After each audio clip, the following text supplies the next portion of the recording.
Good morning, Ms. Welch. Hi, Introduce yourself, please, and tell us what you want us to do. Sure. So are the microphones up there versus down there? There's a little holes at the ceiling. Okay, great. I'm used to having them there.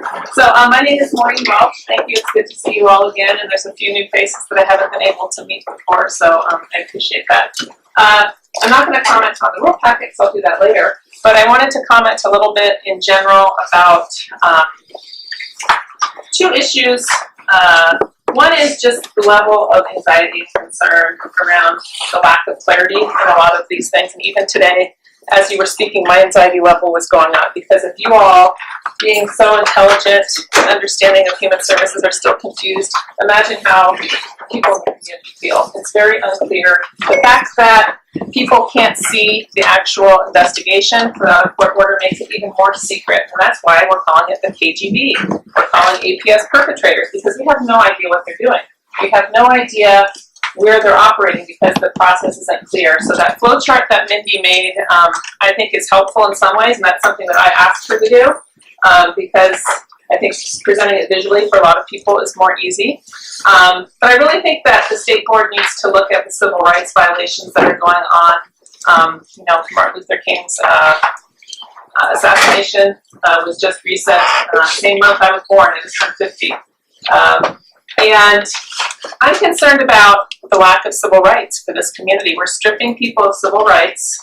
And one of my big questions is who determines capacity? We keep talking about capacity. The APS workers go to a 5-day training.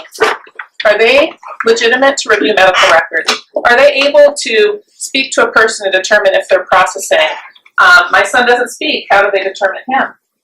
Even psychologists in the schools don't know how to assess him. He's inaccessible. That's on his report to the federal government. So how do we determine capacity? How do we determine APS has the right to intervene? This is really concerning to me. And then the other thing that's raised my anxiety is that my son is turning 11 next month. Okay, Rule Packet 3, which is on the agenda today, so I can speak to it, right, Mr. Chair? I believe that's acceptable. Okay. Yeah. Rule Packet 3 Although, said, let me acknowledge this. I haven't seen Rule Packet 3.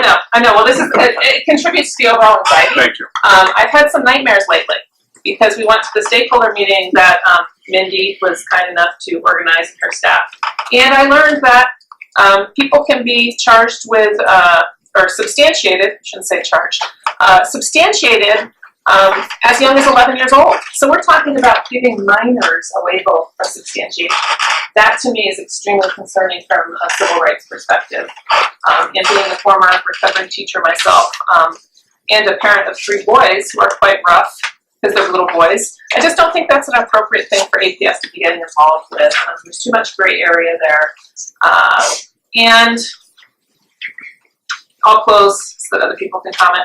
I listened to the Martin Luther King I Have a Dream speech several times over the last week, and we've come so far, and I feel like this is really turning the clock back on the at-risk community. Even when we talk about self-determination, when we talk about least restrictive environment, I don't see those happening because everything's behind a curtain of secrecy in APS. So my question here is this really something that the board can move forward with without really questioning the legalities of civil rights? There's several civil rights attorneys in town who have said it's lawless.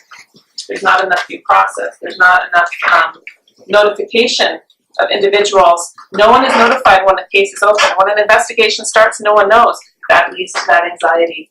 So I've had nightmares of my son being dragged out of my house since we had that stakeholders meeting because he's 11, and according to Rule Packet 3, he can be charged as a substantiated perpetrator. We don't have perpetrator defined though. We don't have it defined.